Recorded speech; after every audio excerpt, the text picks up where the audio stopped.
Hello viewers, I am Kausalya. Today we are going to solve problem number 4 under the topic root locus. To start with, it is mandatory to know the procedure to solve a problem using root locus. I will give the link in the description. Kindly go through the video. You will get a better idea to solve the problem. Now the problem is sketch the root locus for the unity feedback system whose open loop transfer function is. So this is the given transfer function. We are asked to sketch the root locus. So the step 1 is to locate the poles and zeros. So here from the given transfer function, we are having poles, right? Poles are nothing but the denominator part.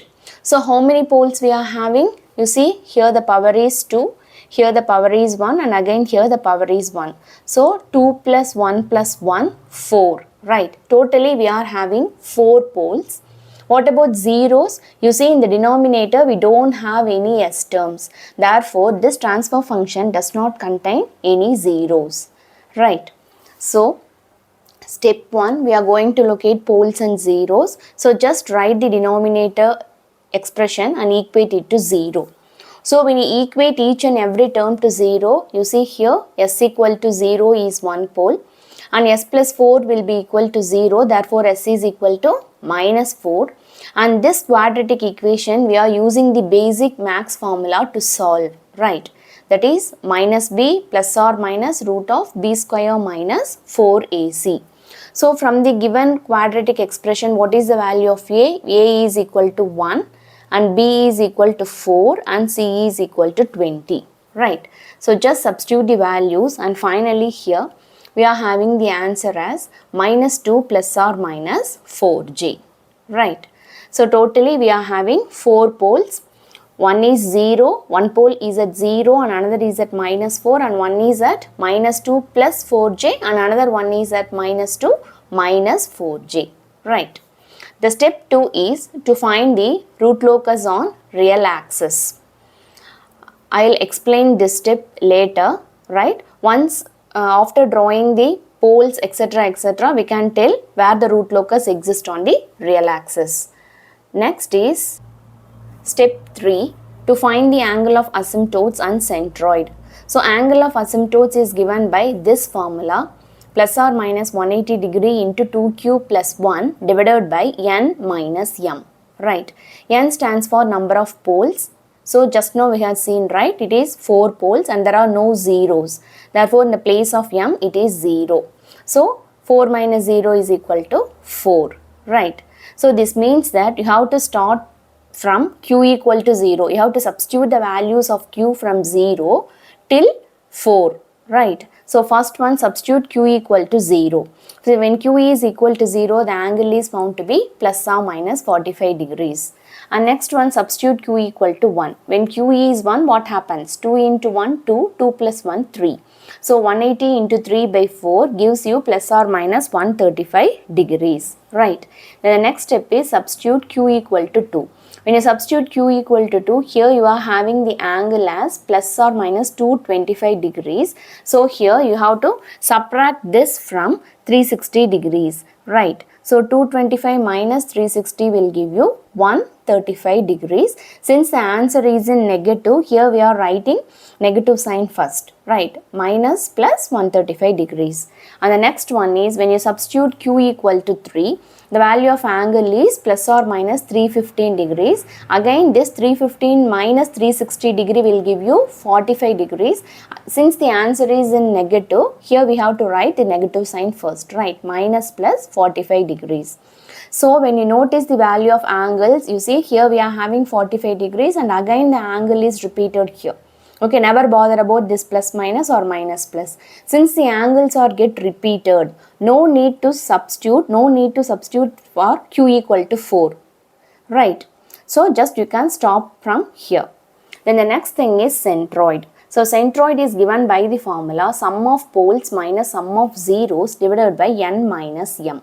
So what are all the values of poles? We are having totally 4 poles, right? One value is 0, another one is minus 4, and another one is minus 2 plus 4j, and another one is minus 2 minus 4j. Sum, right? So here you have to just add.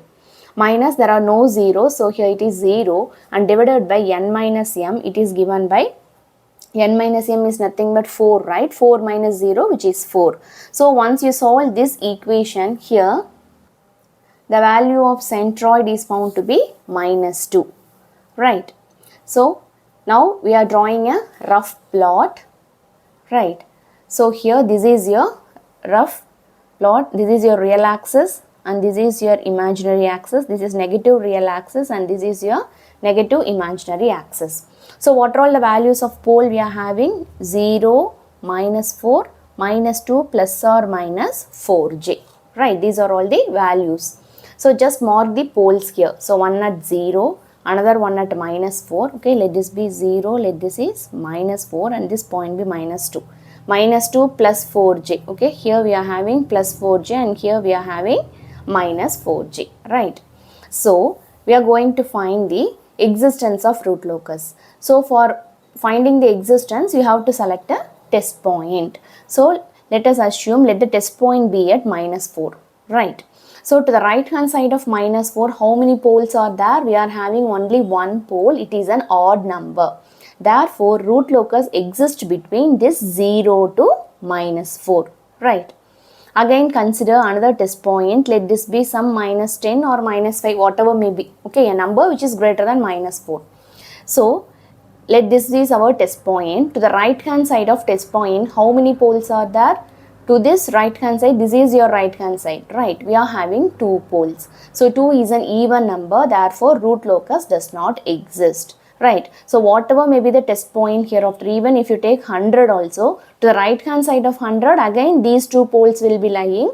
Again this is an even number, therefore root locus does not exist anymore. Right. So these concepts should be written in step number 2. You see, this is our step number 2. Right.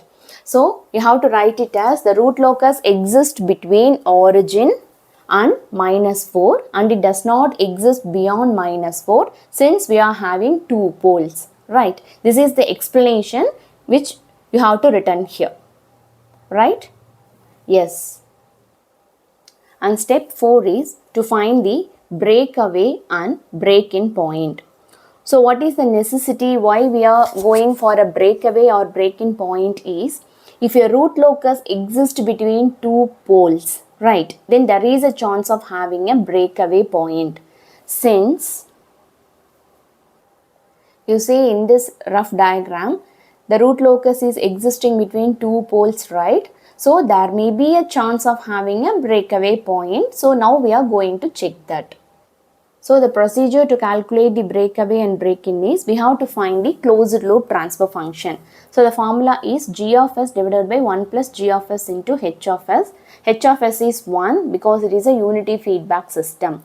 Just substitute the values here, right? After substituting, we have to take the LCM. So LCM is just you have to multiply these terms with 1 here and this denominator term will be common for both these terms.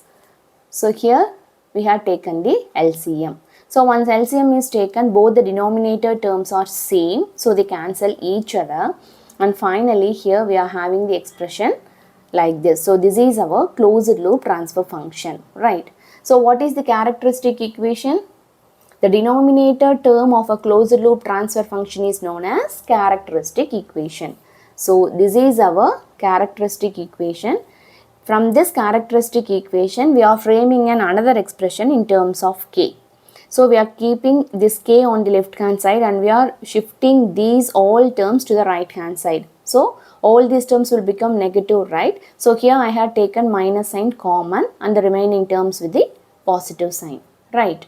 And the next step is we have to differentiate this expression and equate it to 0. So once you differentiate and equate it to 0, you see, differentiation we all know, right? The basic formula is n into a to the power n minus 1. Okay, this is the basic formula. So when you differentiate s to the power 4, it becomes 4s cube and this 8 will always remain same, and when you differentiate s cube, it will become 3s square. So 8 3s are 24, so here 24s square and here also the same thing, right? So when you look at this expression, all the terms here are divided by 4. So just I am dividing and I am simplifying this expression, right? Now when you look carefully, you see here we are having cubic roots, right? The maximum power is 3, so we will be having 3 roots. So how to find the value, how to solve this type of equation is we can use synthetic division or trial and error method. Trial and error method is nothing but we have to select random values for s, right? Even you can substitute 0, you can substitute 1, -1, 2, -2 likewise. So by chance, if any term makes this expression equal to 0, then that term is said to be one of the root for this equation, right? Am I making the concept clear? You see, this is a cubic equation. We need to find 3 roots, right? If it is a quadratic equation, then we can use the basic max formula, right? Minus b plus or minus root of b square minus 4ac divided by 2a. But here we are having cubic equation. We have to find 3 roots. So in this case, we are using trial and error method. Trial and error method is nothing but we have to substitute random values of s, right? For example, if you substitute s equal to 0, what happens? Everything is 0, 20 equal to 0. So this is not satisfied. Again, if you substitute the value of s equal to 1, 1 means what happens? 1 plus 6 plus 18 plus 20, it is not equal to 0. So 1 is s equal to 1 doesn't suit this. Likewise, you have to substitute random values, that is s equal to -1. And the next thing is substitute s equal to 2 and s equal to -2. The next thing s equal to 3 and -3, right? So here in this case, we are substituting s equal to -2, right? When you substitute -2, what happens here? You see, first step is we have to write the coefficients of this expression. Coefficient of s cube is 1, s square is 6, s is 18 and the constant is 20. Just write as such. And here we are just by trial, right? So here I am substituting -2. I am checking using -2. When you substitute -2 in the place of s, then this expression will be equal to 0, right? So when you substitute -2, the first thing is you have to write 0 under the first term. So 1 plus 0 is 1 here, right? And 1 into -2 is -2. So just write -2 here. So 6 minus 2 is nothing but 4. And again 4 into -2 gives you -8. So 18 minus 8 is 10. And 10 into -2 is nothing but -20. So 20 minus 20 gives you 0 here. Right. Then this -2 is said to be one of the roots of this cubic equation.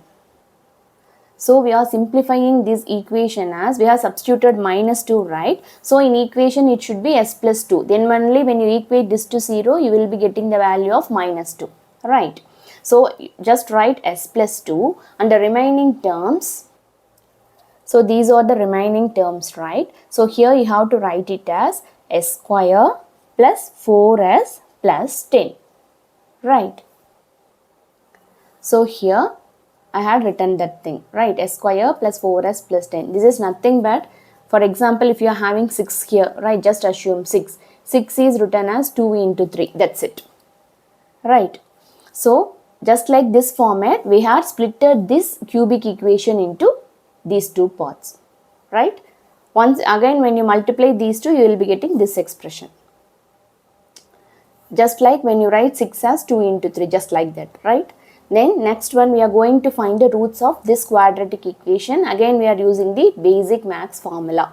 So from the quadratic equation, the value of a is 1, b is 4 and c is 10. Just substitute the values and by solving here, we are getting the values like this, right? So now for this cubic equation, we had find 3 values, right? Here we are having 2 values, -2 plus j 2.5 and -2 minus j 2.5, and the remaining another one is this s equal to -2, right? Now we are going to substitute these values in the expression of k. So what is the expression of k? This is our expression of k. Here we are substituting the value of s as -2. And here the final answer is +1 real. Similarly, here the next thing we have to substitute this root. So -2 plus j 2.45. So in this case, I am converting this format in terms of magnitude and angle, right? So that is, this is in rectangular form. I am converting this rectangular form to polar form here. So after converting this, because we can't substitute this big value in this equation, it is quite tough. So it is better to convert this rectangular format to polar format, and here we are substituting the values.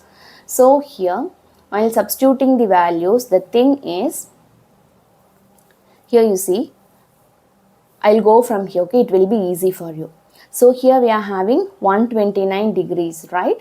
So 129 to the power 1, it doesn't change, the same. Here the next thing is 129, that is square, that is I have to multiply this angle, that is 2 into 129 will give me 258, right? And similarly here 3 into 129 will give you bigger angle, and you have to subtract 360 degree from that, then only you will be having this 27 degrees. And similarly here 129 to the power 4 also remains the same, right? 4 into 129 will give you some values, you have to subtract 360 degree from the obtained answer, that's it, right? The remaining rest of the things the same. 3.16 to the power 4 is 99.7, and again 3.16 to the power 3 into 8 will give you this value likewise, right? Now here also again you see, once you solve these values, again we are converting this polar form to rectangular form. After converting this rectangular form and simplifying the expression, the final value of k is found to be positive and real, right? Here we are considering a positive angles, right?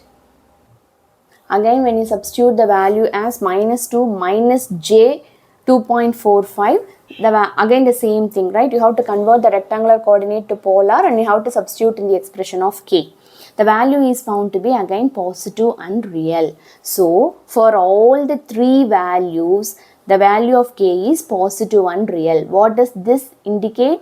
This tells that this root locus has 3 breakaway points, right? So here we are having 3 breakaway points, and this problem is quite interesting. Yes, right. Now we are going to find the angle of departure. What is the need to find the angle of departure? We have to find the, since we are having complex conjugate poles, we have to calculate the angle of departure. So here again we are drawing a rough diagram, right? So here you see, here I am having A and here I am having A star. This is known as, these two poles are complex conjugate poles. So here we are selecting the complex pole A, and we are drawing lines from the remaining poles. So from here and from, you see, from here and from here. So the angles we are marking accordingly as theta 1, this is theta 2 and theta 3.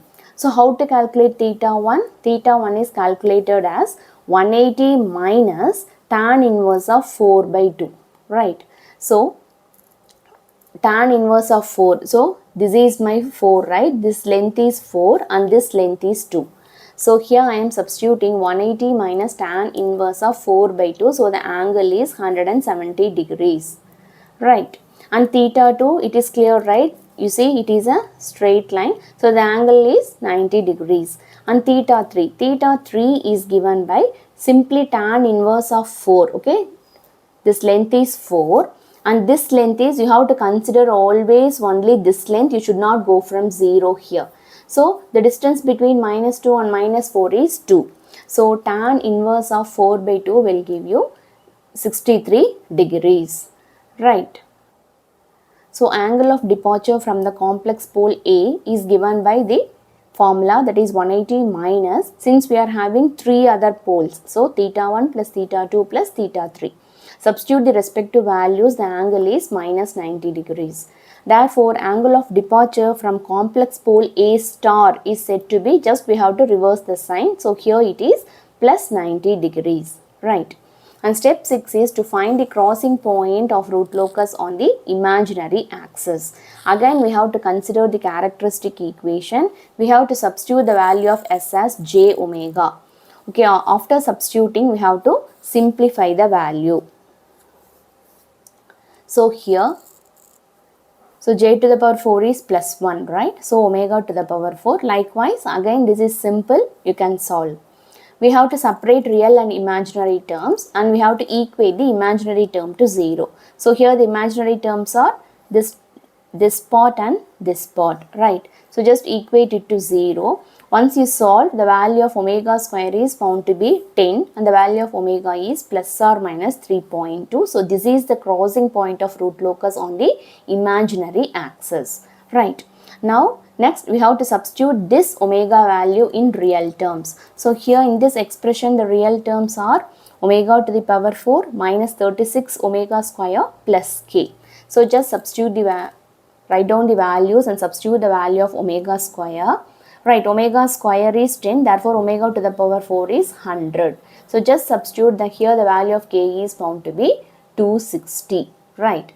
So now we are going to mark these values on a graph sheet and finally we will find out how the root locus is. So this is our graph sheet, right? Here I have taken the scale values. So this is our real axis and this is our imaginary axis, right? So after writing the values, just you have to mention the scale here. So here 1 centimeter is equal to 0.5 units, right? The value of poles are, you see, 0, minus 4, minus 2 plus 4j, minus 2, minus 4j. So here just mark the values 0, minus 4 and this is minus 2 plus 4j and here this is minus 2, minus 4j, right? And the next thing is we have to mark the centroid. The centroid is minus 2. So this is my centroid point minus 2. Next we have to mark the angle of asymptotes. So first one is plus or minus 45 degrees. So as we all know, just we have to keep the protractor, right? The angle is 45 degrees, right? So here lies our 45 degrees. And the next angle is plus or minus 135 degrees. So again you have to keep the protractor like this and the 135 degree lies here. And the next thing is minus plus 45 degrees. So you have to reverse the protractor. So just reverse it, right? And here it is, here lies minus 45 degrees and again here lies, you see the another angle is minus 135 degrees. So here is our minus 135 degrees, right? So after marking the angles, we have to draw lines, right? So we have drawn lines like this, right? And the next step is we have to mark the breakaway points. Here we are having 3 breakaway points, right? One is at minus 2. So here another one is at minus 2 plus j 2.45. So minus 2 and here this is our 2.45 and similarly minus 2 minus 2.45, right? After marking the breakaway points, the next thing is angle of departure. So here for this problem, the angle of departure is 90 degrees. So 90 degrees is nothing but a straight line, right? So here we can draw lines like this because 90 degrees is a straight line. So just you can draw like this, right? So the next step is finally the crossing point of root locus on imaginary axis is plus or minus 3.2. So here this is my plus 3.2 and here this is my minus 3.2, right? So now we have to draw the root locus very carefully. So here you see, here there is an existence of root locus, right? We had already seen that. So here there is a breakaway point, right? So our root locus have to break up here. So let's see how to draw the root locus. Now listen carefully. We all know that the root locus will always lie parallel to the angle of asymptotes, right? So these are our angle of asymptotes. So we have to draw a root locus in such a way that it lie parallel to the angle of asymptotes. So here we are having 3 breakaway points, right? One is at minus 2 and another one breakaway point is here and another breakaway point is here. So the only way to draw the root locus is, right, listen carefully, this is a breakaway point, so here our root locus will get separated here. So, and this is the crossing point, right? And again root locus should be parallel to the angle of asymptotes also. So here we are drawing root locus like this.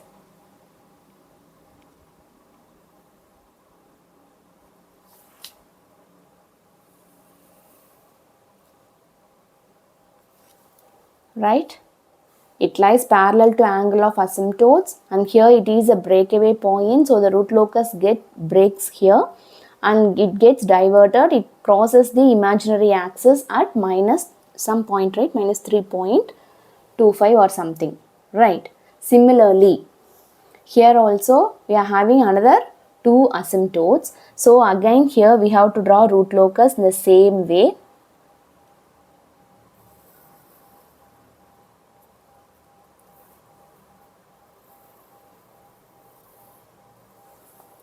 Right? So